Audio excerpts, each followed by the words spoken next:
The Corinth space station was alive with noise and color. Thousands of beings from hundreds of worlds walked through its massive trading halls. Some had scales. Some had feathers. Some floated in the air. Some crawled on many legs. The station was a place where the whole galaxy came together to buy and sell. Una Park stood behind her small wooden stall near. She was a human woman of 34 years, with dark hair tied back and kind eyes that watched everything around her. Her stall was simple compared to the glowing displays of alien merchants nearby. She sold handmade things. Small ceramic bowls painted with flowers. Wooden figures carved into the shapes of animals. Cloth bags with careful stitching. Most aliens walked past her stall without stopping. Humans were still new to the galaxy. They had only joined the greater community of species 50 years ago. Many aliens saw them as primitive. Their technology was basic. Their lifespans were short. What could such a young species possibly offer? But Una did not mind. She had come to Corinth to see the stars, and she had seen them. She made enough money to eat and to send some back home to her mother on Earth. That was enough for her. Today, the market was especially busy. A trade festival was happening, and merchants from distant systems had come to show their finest goods. Una watched the crowds flow past like a river of strange and beautiful creatures. Then she noticed them. A tall alien woman stood near a toy vendor's display about 20 steps away. She had blue skin that shimmered like water under light. 4 slender arms hung at her sides. Her face was gentle and sad, with large silver eyes. She wore simple clothes, clean but worn thin from many washings. Beside her stood a small child of the same species. The little girl barely reached her mother's waist. She had the same blue skin, the same silver eyes. But where her mother's face showed quiet pain, the child's face showed wonder. Una recognized their species. They were Villani. She had read about them in the station's information archives. The Villani had once lived on a beautiful forest world far away. But their sun had died, and their planet with it. Now, they were refugees, scattered across the galaxy. Most of them were very poor. The toy vendor's display was magnificent. It belonged to the Crescent, a wealthy species known for their advanced technology and their love of profit. The display showed dozens of dolls, each one more amazing than the last. These were not simple toys. They were synthetic companions with artificial minds. They could speak. They could play. They could learn and remember. They could bond with their owners and become true friends. The little Villani girl pressed her small hands against the display glass. Her 4 eyes were fixed on one doll in particular. It was a soft figure with a gentle face and glowing patterns on its skin. It was beautiful. Una watched the child's face. She knew that look. She had seen it on the faces of children back on Earth, in the poor villages where she had grown up. It was the look of wanting something so badly that it hurt. The child turned to her mother and spoke in a soft voice. Una could not hear the words, but she could guess their meaning. The mother's 4 hands tightened at her sides, her silver eyes filled with pain. Then the merchant appeared. He was a Crescent, tall and thin, with gray skin and sharp features. His clothes were expensive, covered in glittering stones. He looked down at the Villani mother and child with an expression of disgust. "Can I help you?" His voice was cold. The mother hesitated. Then she pointed to the doll her daughter had been watching. "How much for that one?" The Crescent's lips curled into a cruel smile. "That model? 8,000 galactic credits." Una felt her heart sink. 8,000 credits. She knew that most Villani refugees earned perhaps 200 credits in a whole month. The price was impossible. The mother's face went still. "I see. Thank you." She reached down to take her daughter's hand, but the merchant was not finished. "Wait," he said loudly, making sure the nearby shoppers could hear. "Let me give you some advice. The Villani should not be in this section of the market. This area is for those who can actually afford to buy things. Perhaps you should try the waste recycling level. I hear they sometimes give things away for free." Several aliens nearby laughed. The sound was ugly. The mother said nothing. She simply took her daughter's hand and turned away. The little girl looked back at the doll one more time. Then she faced forward and walked beside her mother. Yuna watched them go. The child did not cry. She did not complain or beg. She just walked in silence, her 4 small hands clenched into fists at her sides. It was worse than crying. It was the silence of a child who had already learned that wanting things was pointless. The mother kept her head high, but Yuna could see the shame in her shoulders. The way they curved inward, as if trying to make herself smaller, as if trying to disappear, they disappeared into the crowd. 2 small figures in a sea of strangers. Yuna stood very still behind her stall. Her hands had stopped moving. The ceramic bowl she had been arranging sat forgotten on the table. Something burned in her chest. It was anger, yes. Anger at the cruel merchant and the laughing aliens. But it was something else, too. Something deeper. She thought about her own childhood. Her family had not been wealthy. There had been times when her mother could not buy her the things other children had. She remembered one winter when she had wanted a doll more than anything in the world. A simple doll with a painted face and a cloth dress. Her mother had saved for months to buy it. When Yuna finally held it in her hands, she had cried with happiness. That doll had meant everything to her. Not because it was expensive or advanced, but because it was something to hold, something to love, something that was hers. Every child deserved that feeling.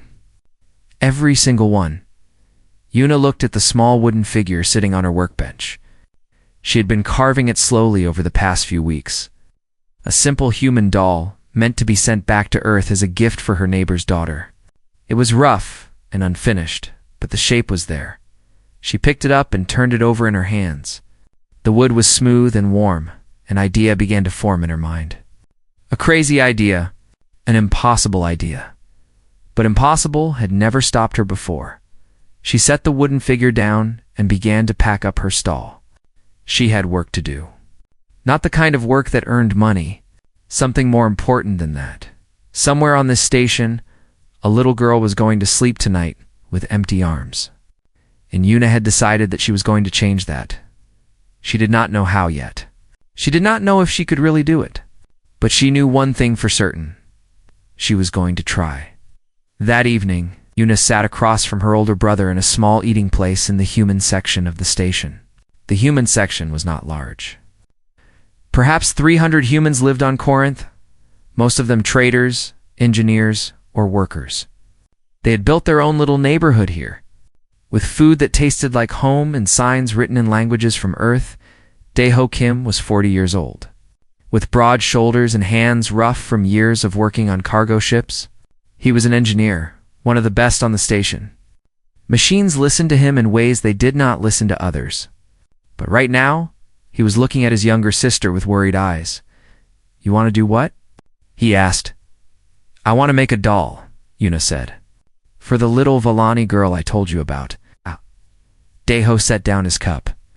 "Yuna, I understand that what you saw today was sad. The galaxy is full of sad things. But you cannot save everyone." "I am not trying to save everyone. I am trying to help one child. With a handmade doll." Daeho shook his head. "You saw those Crescent toys? They have artificial minds. They can think and feel. They can speak in 1,000 languages. They can bond with their owners forever.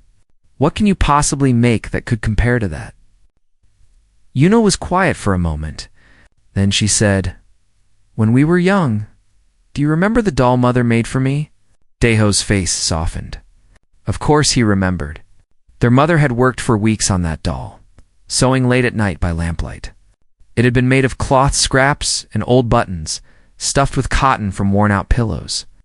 It was not beautiful by any standard. Its eyes were crooked. Its smile was uneven. But Yuna had loved it more than anything in the world. That doll had nothing special about it, Yuna said.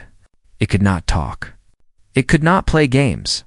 It was just cloth and thread. But it was made with love.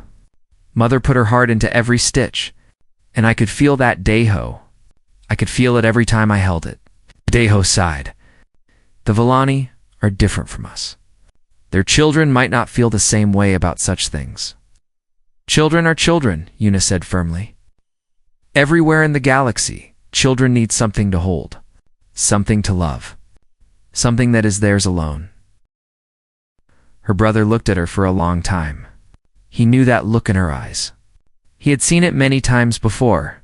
It was the look she got when she had made up her mind about something. Fine, he said at last. What do you need from me? Una smiled. Nothing yet.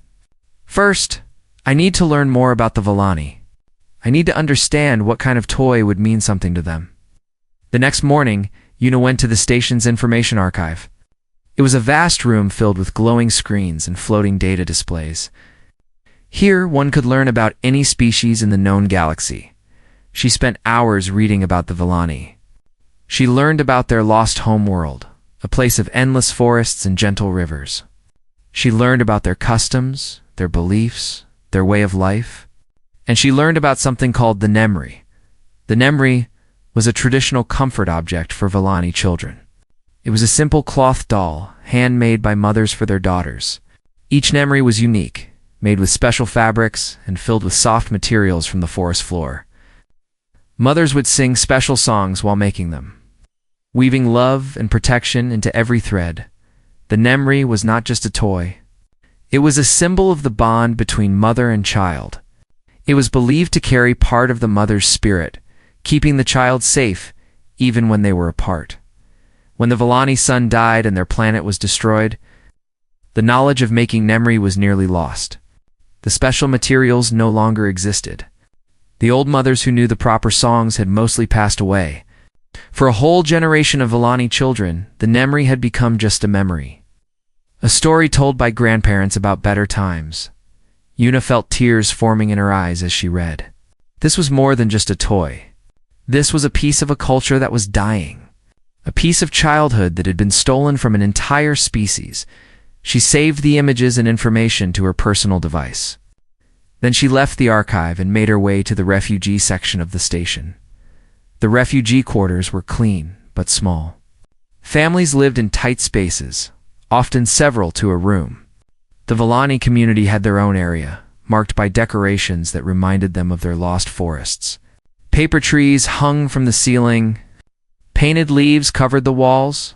Una asked around until she found the home of the mother and child from the market. She stood outside their door for a long moment, suddenly nervous. What if they did not want her help? What if they thought she was being strange or rude? But then she remembered the little girl's face. The silent way she had walked away from the toy display. The small fists clenched at her sides. Why Una knocked on the door, the mother answered. Up close, Una could see how tired she looked. But her silver eyes were sharp and careful. Yes. The mother's voice was guarded. Why? Una bowed, a gesture of respect from her own culture. My name is Una. I am a human trader in the main market. I saw what happened yesterday at the toy vendor's stall. The mother's face became still. I remember you. You were watching from nearby. Yes. Una took a breath. I would like to help. I am a craftsperson. I make things with my hands. I would like to make a doll for your daughter. No payment required. The mother's forearms folded across her chest. Why would you do this? You do not know us. You owe us nothing. It was a fair question. In the galaxy, very few people did things for free. There was always a trade, always an exchange. Kindness without reason made people suspicious. Una thought carefully about her answer.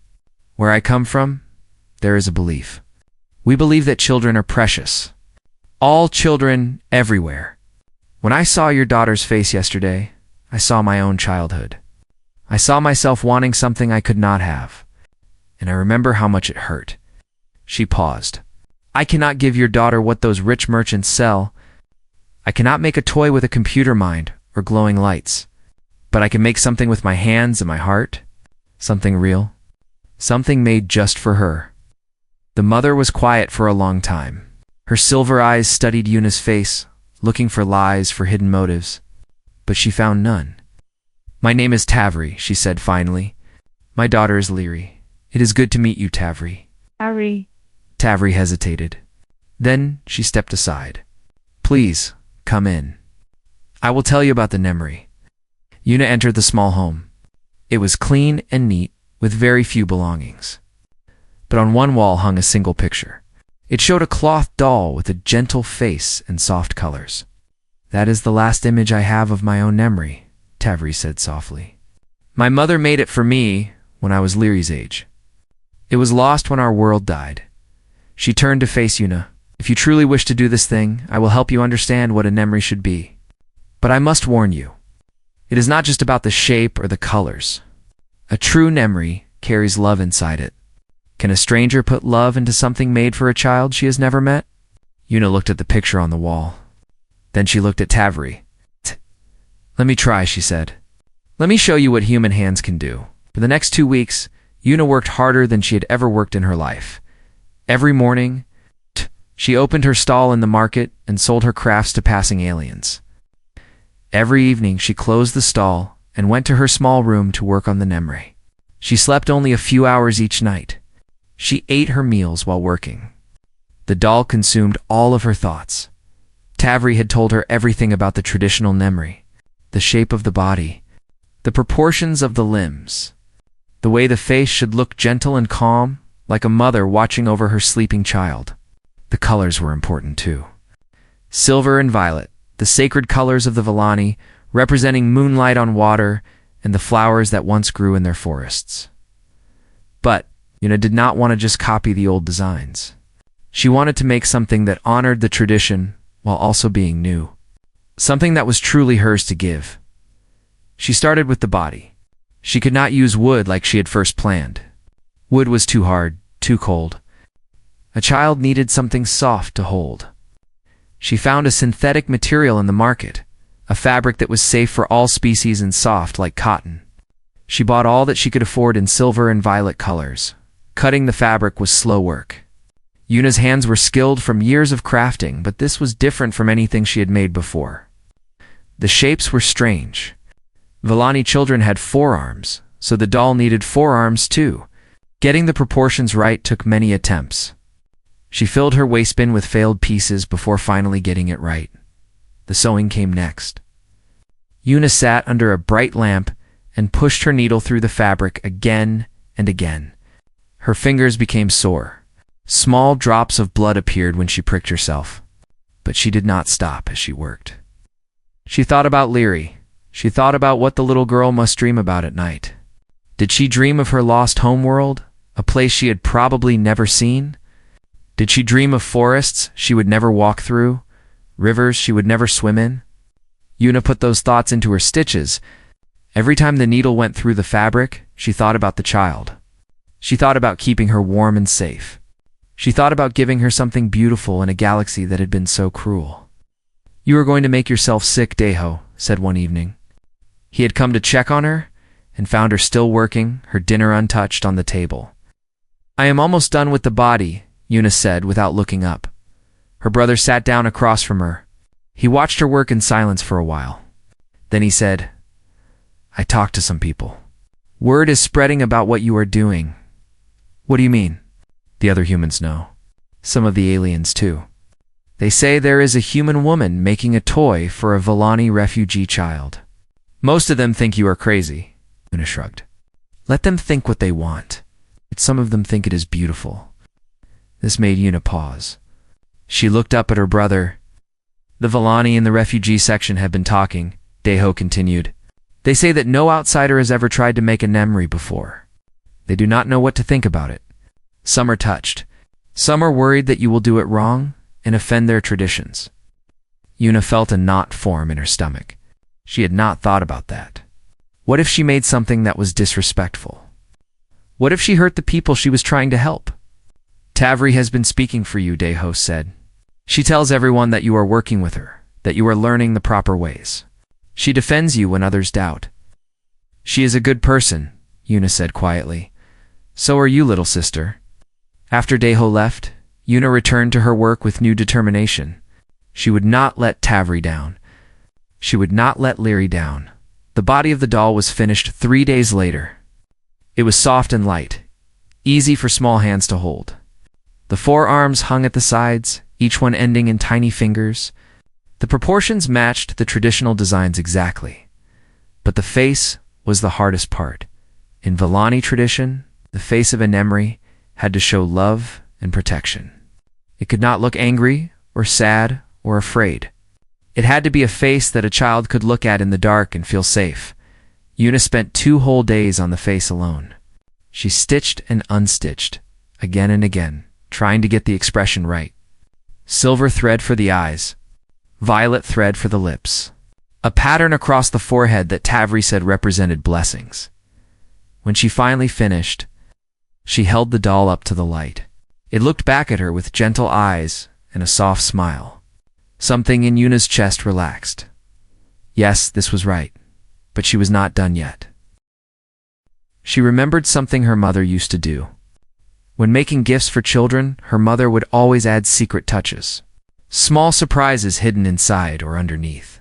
Things that only revealed themselves over time. Una thought about what she could add. Then she had an idea. She went back to the market and bought a tiny sound chip. These chips could record and play back a small amount of sound. They were cheap and simple, used mostly for greeting cards and cheap toys. Then she visited Tavri. I need you to teach me something, Una said. You mentioned that mothers sing special songs while making the Nemri. Do you know any of these songs? Tavri's silver eyes widened. You want to learn a Villani lullaby? I want to put it inside the doll. So when Lyri holds it, she can hear the song. For a moment, Tavri could not speak. Her forehands pressed against her chest. When she found her voice again, it was thick with emotion. I know one song. My mother sang it to me. I sang it to Lyri when she was a baby, before we had to flee. It is called Moon on Still Water. It is about peace and safety and love that never ends. Will you sing it for me? Tavri closed her eyes. Then she opened her mouth and began to sing. The song was in the Villani language, words that Una did not understand. But the feeling was clear. It was a song of tenderness, of protection, of promises kept across all distances and all time. Tavri's voice was not perfect. It cracked in places, heavy with memory and grief, but that made it more beautiful, not less. Una recorded the song onto the chip. Then she carefully sewed the chip into the center of the doll, right where a heart would be. When the doll was squeezed, it would play Tavri's song. The final touches took another 3 days.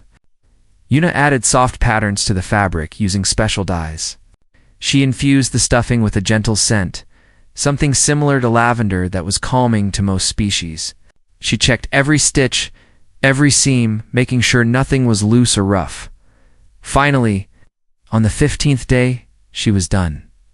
She held the finished Nemri in her hands. It was soft and light and beautiful, silver and violet, with a gentle face and 4 small arms ready to hug back. Una pressed it against her chest and squeezed. Tavris's voice sang out, soft and sweet. Moon on still water. Una's eyes filled with tears. Not from sadness, but from something else. Something like hope tomorrow. She would give this doll to a little girl with silver eyes. She did not know if it would be good enough. She did not know if it could heal anything that had been broken, but she knew it was made with love.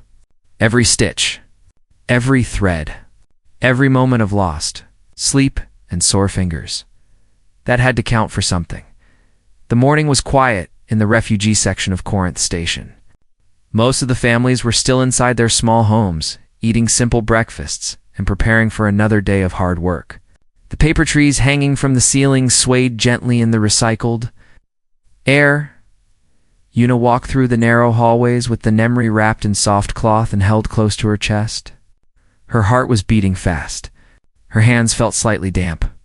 She had not felt this nervous since she first left Earth to travel among the stars. She stopped outside Tavri's door and took a deep breath. Then she knocked. Tavri answered almost immediately. She must have been waiting you came, Tavri said. Promised I would. Tavri stepped aside to let Una enter. The small home looked the same as before, clean and simple. But today there was something different in the air. An energy, a hope that had not been there the first time. Lyri sat at a small table in the corner, drawing pictures on a worn datapad. She looked up when Una entered, her silver eyes curious. "Leary," Tavri said gently, "do you remember the human woman from the market?"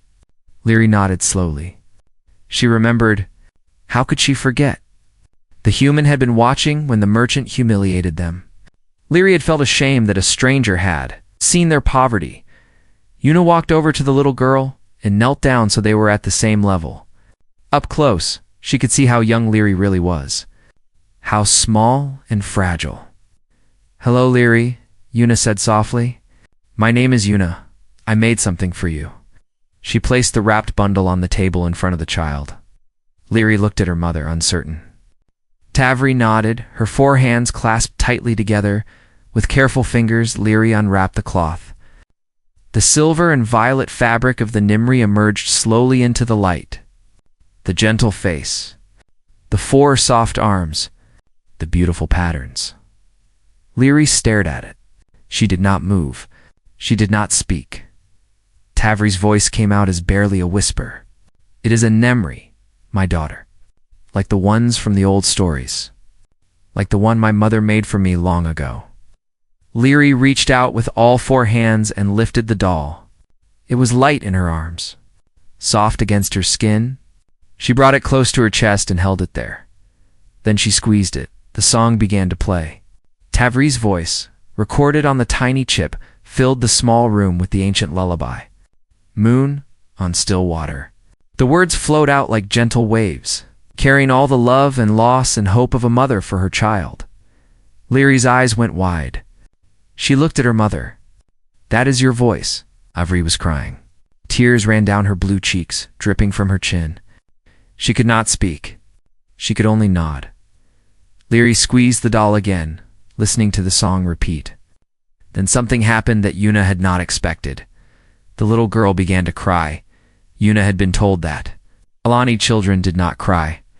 They were taught from a young age that tears solved nothing, that strength came from holding pain inside. But Leary cried now. Great, silent tears rolled down her small face, and she did not try to stop them. She clutched the Nemri to her chest with all 4 arms and bent over it.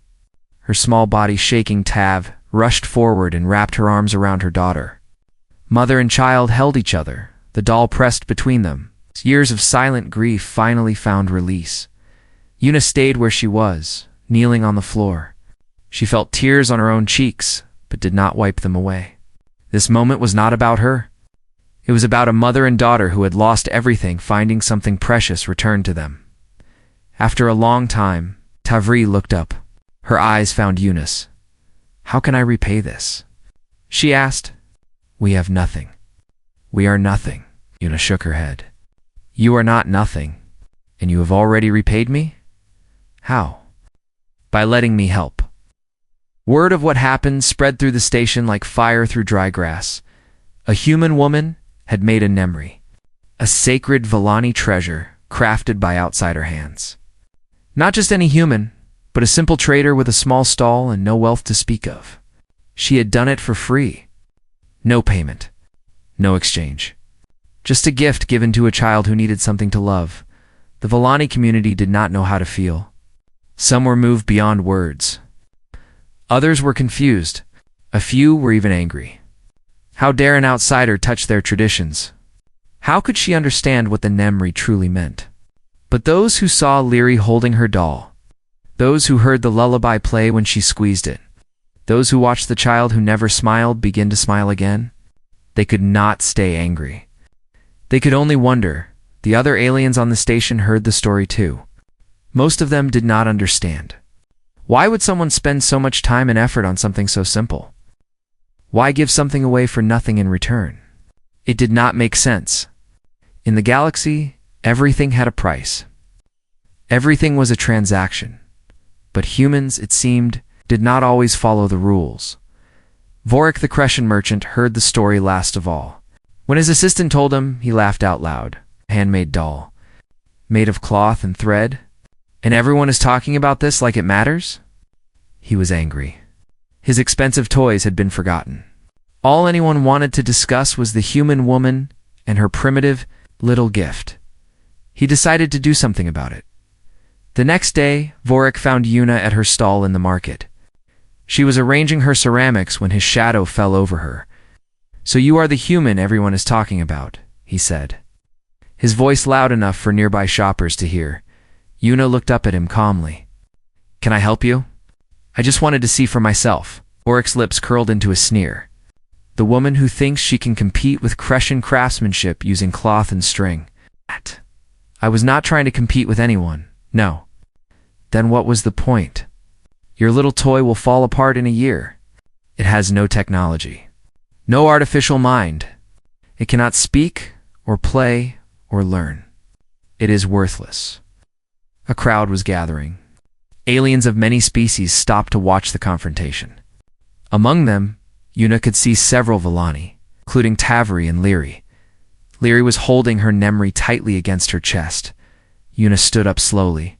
She was much shorter than the Crescent, but she met his eyes without fear. "We're right," she said. "My doll has no computer inside. It cannot calculate or process. It cannot be upgraded or repaired by machines. It will wear out eventually, like all things do." She paused. "But it has something your dolls will never have." "And what is that?" A mother's voice inside it, singing a song of love. "That doll was made by my hands, but the heart of it came from Tavri. Every time her daughter holds it, she hears her mother singing to her. She feels arms around her, even when she is alone." Yuna's voice was quiet but firm. "Your dolls are perfect. I do not doubt that. They can do many amazing things, but they are made in factories by machines that do not know the children who will hold them. They are not made with love. They are made with profit." She looked at Lyri, who was watching with wide silver eyes. "That little girl does not need perfection. She needs something to hold in the dark. Something that feels like home. Your 8,000 credit doll could never give her that. My cloth and thread can." The crowd was silent. Vorik's face had gone pale with anger. "You know nothing," he spat. "You are primitive. Your whole species is primitive." Yuna shrugged. "Perhaps, but primitive hands can still make something beautiful, and a primitive heart can still love." She sat back down at her stall and resumed arranging her ceramics. As if the Crescent merchant was not worth any more of her time, Vorik stood there for a moment, his hands clenched at his sides. Then he turned and walked away, the crowd parting to let him pass. No one laughed this time among the watching Villani. Several of them bowed to Yuna as she worked. A gesture of deep respect, usually reserved for elders and honored guests. Yuna noticed, but did not acknowledge it. She just kept working, her hands steady, her heart full. 6 months passed on Corinth Station, and everything changed. Yuna's small stall was gone, replaced by something larger. It was not really a shop, though people came to buy things there. It was more like a workshop, a place where hands worked and hearts guided those hands. She had 3 helpers now. Her brother Deho had quit his engineering job to help manage the business side. 2 Villani women, refugees who had asked to learn human crafting techniques, worked beside Yuna every day. They sat together at long tables covered with fabric and thread. Needles and paint, wood and clay. They did not make things quickly. Each item took many days, sometimes weeks, to complete. Nothing was rushed. Nothing was left unfinished. Every piece was made with the same care Yuna had put into Lyri's Nemri. Word continued to spread. Alien families came from all over the station to commission special items. Not just toys, but all kinds of things. Memory boxes to hold keepsakes from lost homeworlds. Comfort blankets woven with family patterns. Portrait figures made to look like loved ones who had passed away. Each request was different. Each one required Yuna and her helpers to learn about a new culture, a new tradition, a new kind of loss. It was exhausting work. It was also the most meaningful thing any of them had ever done. "I do not understand this," said a visiting trade official from a wealthy system. He was tall, with golden skin and expensive clothes. "Your items take far too long to make. You could earn 10 times as much if you used machines to produce them faster." Yuna looked up from the cloth she was stitching. "If we used machines, the items would be products. We do not make products. We make gifts." "What is the difference?" Products are made to be sold. Gifts are made to be given. The value is different. The official frowned. Value is value. Credits are credits. Then you do not understand what we do here. That is fine. Many people do not understand, but the people who come to us understand, and that is enough. Official left, shaking his head. But his assistant, a young female alien with curious eyes, stayed behind for a moment. How do you decide how much to charge? She asked quietly. Yuna smiled. We ask people to pay what they can. Some pay nothing. Some pay a great deal. It balances out in the end. That seems uncertain. It is. But uncertainty is not always bad. Sometimes it makes room for kindness. 1 year after the day Yuna gave Lyri her memory, ceremony was held in the Villani section of the station. The whole community gathered in their largest common room. Paper trees and painted leaves covered every wall. Soft lights floated in the air, casting gentle shadows. It was beautiful in a quiet, simple way. Yuna stood at the front of the room, feeling uncomfortable with so many eyes on her.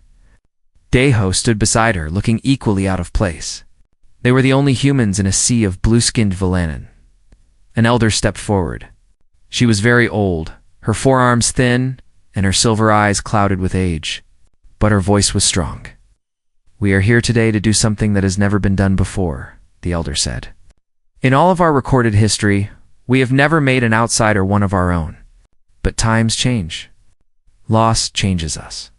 And sometimes, a stranger does something so remarkable that we must change our traditions to honor them. She turned to Yuna. Yuna Park, human woman, craftsperson. You came to our people with no expectation of reward. You learned our ways with respect and care. You created something sacred with your own hands and gave it freely to a child in need. The elder paused. More than that, you reminded us of something we had forgotten. In our grief for our lost world, we had let our traditions fade. We told ourselves that the Nemri could never be made again because the old materials were gone, the old masters were dead. We gave up. Her voice softened. But you showed us that traditions do not live in materials or techniques. They live in the intention behind the craft. They live in the love put into each stitch. You made a Nemri without ever stepping foot on our home world, because you understood what it truly meant. The elder reached out and took Yuna's hands in her own. Today we name you Veltari. It means friend of the people in our old language. From this day forward, you are one of us. Not by blood, but by heart. A sound rose from the gathered Villani. A humming sound, deep and resonant. It was the sound of communal agreement, of welcome, of acceptance. It surrounded Yuna like a warm embrace. She did not know what to say. Her throat felt tight. Tears blurred her vision. Then a small figure pushed through the crowd. Lyri, now taller and healthier than she had been a year ago, ran forward. In her arms, she carried her Nemri. The doll was worn now. The fabric had faded from being held so much. The edges were soft from countless hugs, but it was clearly the most precious thing she owned. Lyri stopped in front of Yuna and looked up at her with bright silver eyes. Thank you, she said. Her voice was clear and strong, not the sad whisper it had been when they first met. Thank you for giving me something to hold when I was afraid. Thank you for giving my mother a way to sing to me, even when she is not there. She hugged Yuna then, pressing the Nemri between them. 4 small arms wrapped around the human woman, and Yuna hugged her back. In that moment, the whole room was silent. Aliens who had lived for centuries, who had seen stars born and die, who had traveled distances that humans could barely imagine. They all watched in wonder, because they were seeing something rare, something precious, something that all their technology and all their wisdom could not create. They were seeing love, freely given, across species, across cultures, across all the distances that usually kept beings apart. After the ceremony, Tavri found Yuna standing alone on an observation deck. Looking out at the stars, you were thinking deep thoughts, Tavri said. Coming to stand beside her, I am thinking about how strange the galaxy is, Yuna replied. Your people have lived among the stars for thousands of years. My people only just arrived. And yet here we are, standing together as friends. Tavri was quiet for a moment. Then she said, "Can I tell you something? Something that the Villani have been discussing among ourselves? Of course, we have known many species in our long history. Some were kind, some were cruel, most were simply indifferent. But humans are different. You are strange in ways we do not fully understand." "Strange how?" Tavri turned to face her. "You are fragile. You live short lives. Your bodies break easily. Your technology is young. Your civilization is new. You have no ancient wisdom to guide you. By all measures, you should be insignificant." As she paused. "And yet you are not. Because you carry something inside you that older species have lost. A fire, we call it. Not anger, but warmth. The ability to see a stranger's pain and feel it as your own. The willingness to act, not because you will gain something, but because it is right." Yuna looked down at her hands. The hands that had made a doll for a child she did not know. "We are not special," she said softly. "We just try to be kind." "That is exactly what makes you special," Tavri replied. "In a galaxy where kindness has become rare, you still believe in it. You still practice it. You'll remind the rest of us what we have forgotten." She placed one of her 4 hands on Yuna's shoulder. "The Villani will remember you. Yuna Park.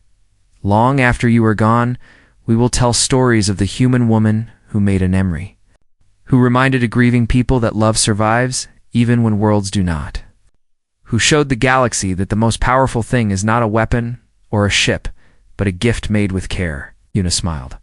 "That is a lot of credit for one small doll." "It was never about the doll," Tavri said.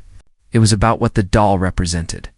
It was about hope, about connection, about the simple truth that sometimes the smallest acts of kindness can change everything." They stood together in silence, 2 beings from different worlds, looking out at the endless stars.